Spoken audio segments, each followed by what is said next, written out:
Welcome back to Politics HQ on News Central Television. Now, in the face of many cases of sexual harassment in Nigeria, the Anti-Sexual Harassment Bill was introduced to prevent and bring offenders to book.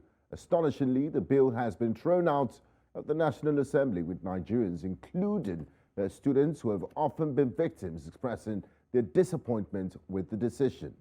Lecturers in higher institutions and other staff in senior positions have taken advantage of the lack of such bills in Nigeria and walked away with heinous actions. With the bill rejected, many Nigerians have raised an eyebrow. Now, joining me tonight in Politics HQ are student leaders and a sexual health advocate.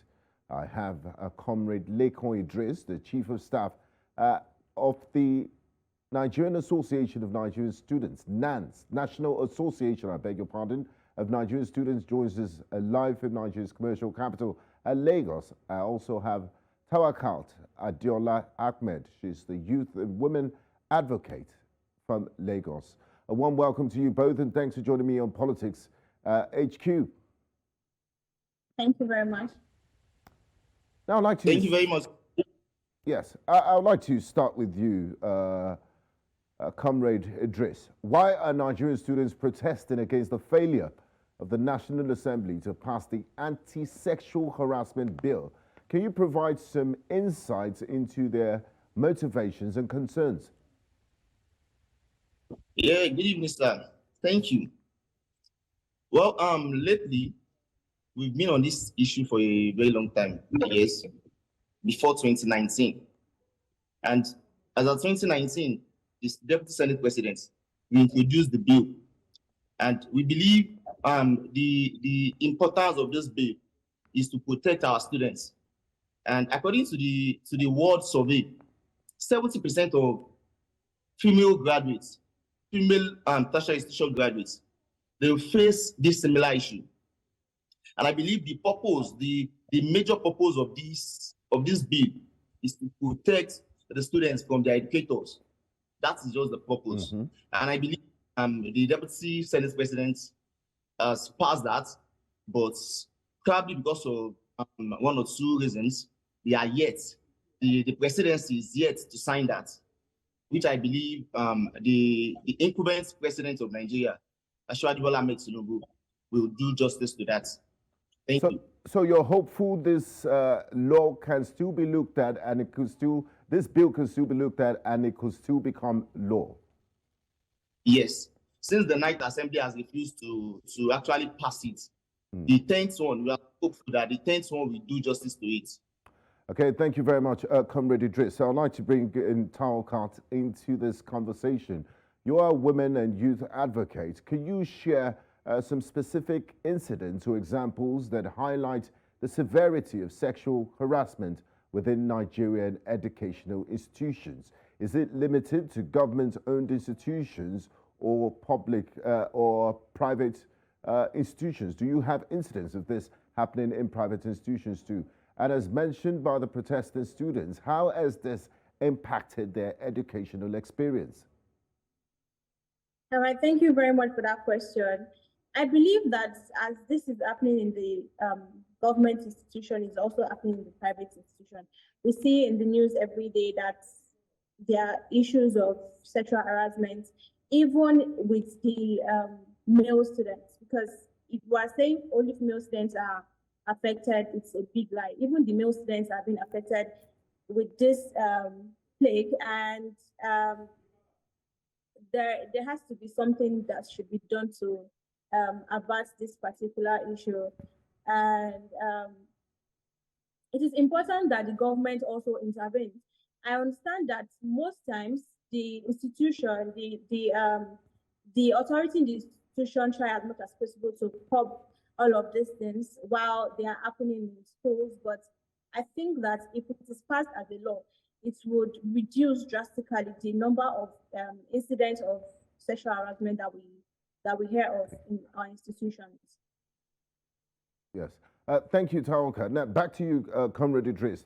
The Prevention, Prohibition and Redressal of Sexual Harassment in Tertiary Institutions Bill 2019 did not reach the table of former President Muhammad Buhari before he left office. How has this delay and lack of progress contributed to students' frustrations and disappointment?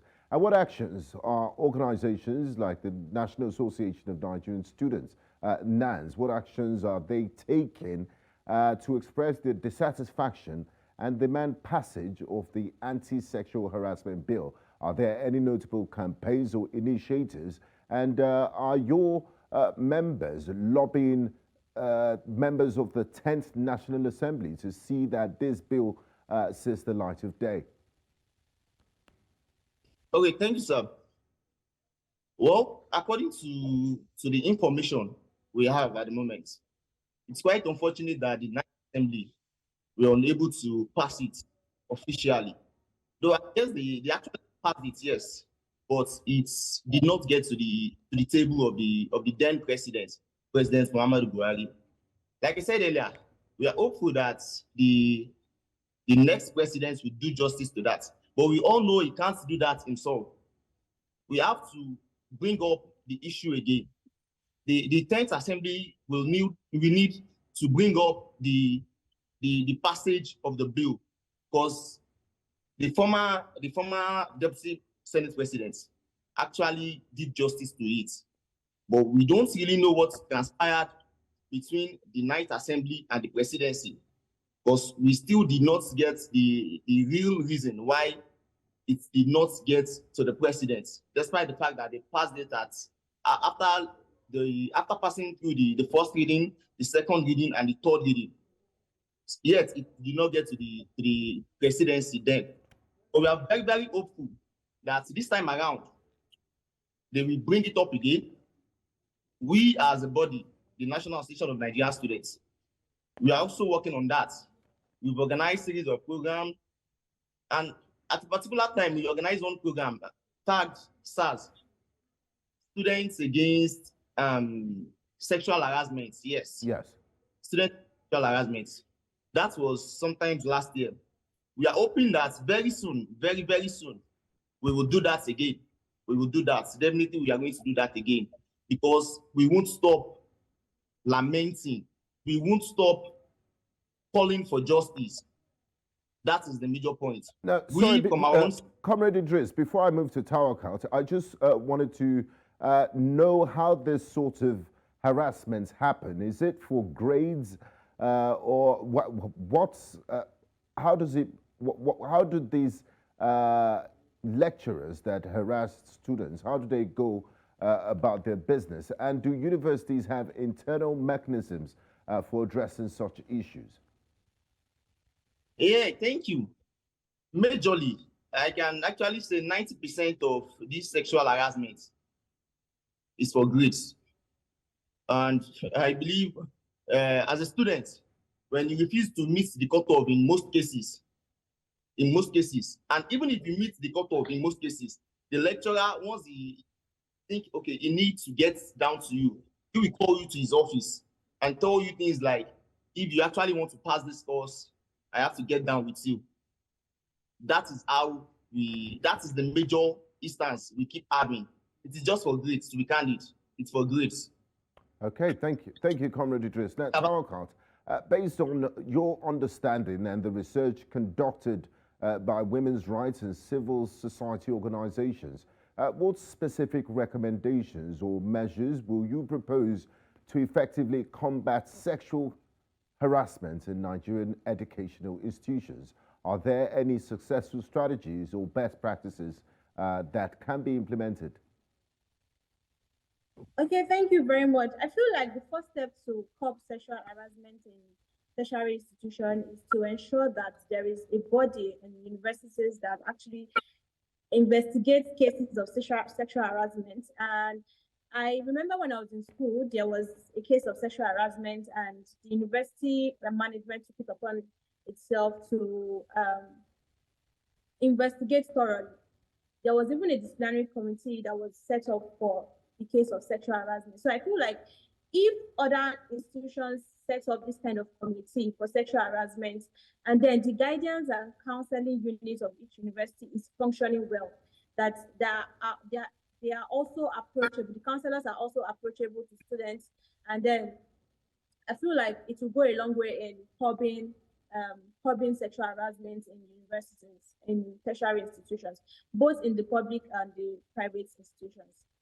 Now, we've seen these issues. I mean, this is not the first time it's happening. We hear cases of sexual harassment in high institutions, and it's become so rampant. And there's also talks of, lecturers protecting their own. So I believe if people come out to speak, they would get some form of justice. So why are some students afraid of speaking up against incidents of sexual harassment? The reason why most female students are always not comfortable coming out is because of the stigma that comes after you coming out to say something, because you're not even sure if somebody will protect you or not. So what is the point of coming out to say this and this is what is happening to me, and then I do not even have a backup?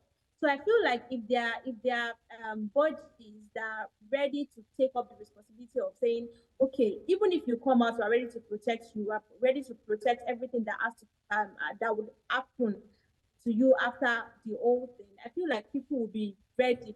Ladies especially will be more willing to come out to say this is what we are facing. But if that is not provided, I don't think most girls want to come out because of the stigma that comes after. Okay, I was sexually harassed by this particular lecturer or this particular staff.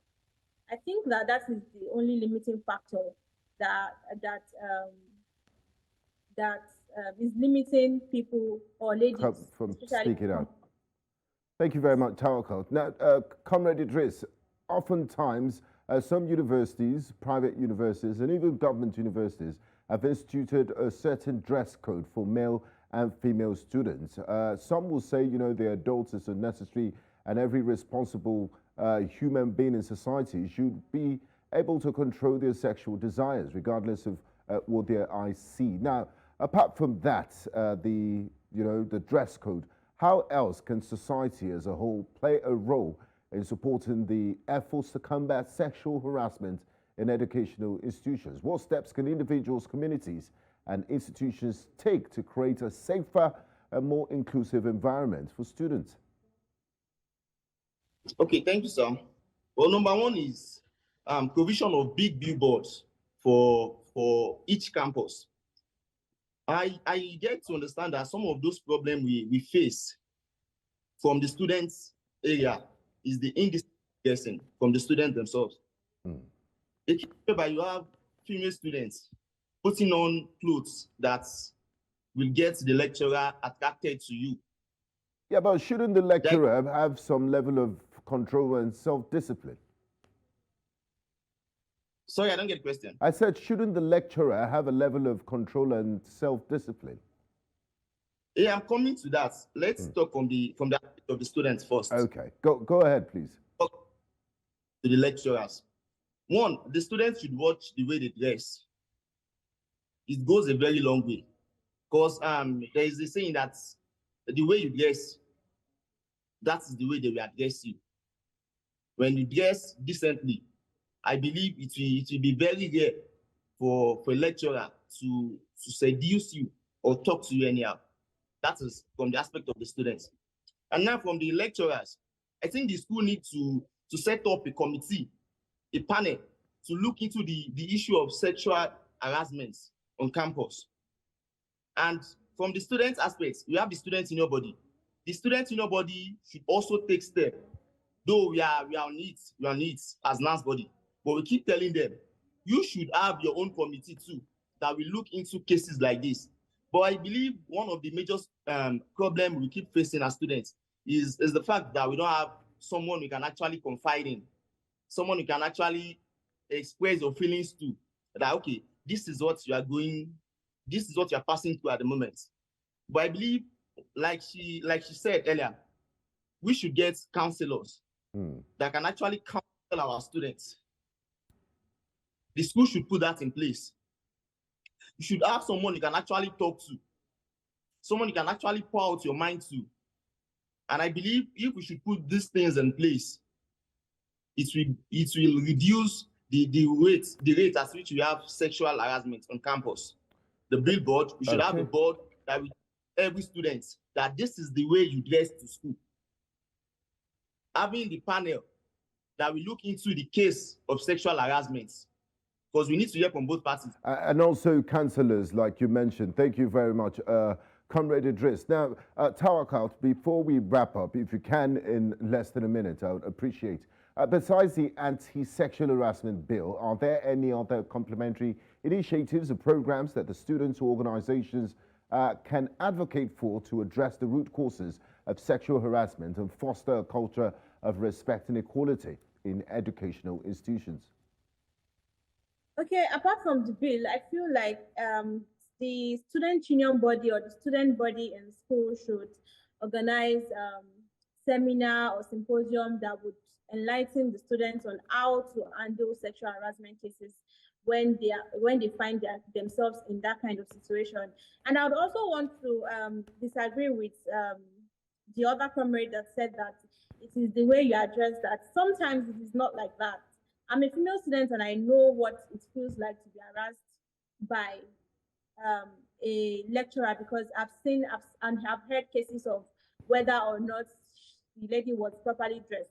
So I feel like if there is a law and then every lecturer is aware, or every staff is aware of the fact that there is something at stake for me if I indulge in this kind of practices, I feel like that will go a long way in shaping the mentality of our lecturers and tertiary institution staff. Thank you very much, Comrade Alimi, Lekan Idris, Chief of Staff of NANS Lagos, and also Tawakalt Adeola Ahmed, a youth and women advocate, for joining us live from Oyo State, Ibadan. It's been a pleasure talking to you both, and we hope we move the needle forward in making our campuses more inclusive and free of sexual harassment. Thank you. Thank you very much. Now it's time for me to give you something to chew on after this quick timeout.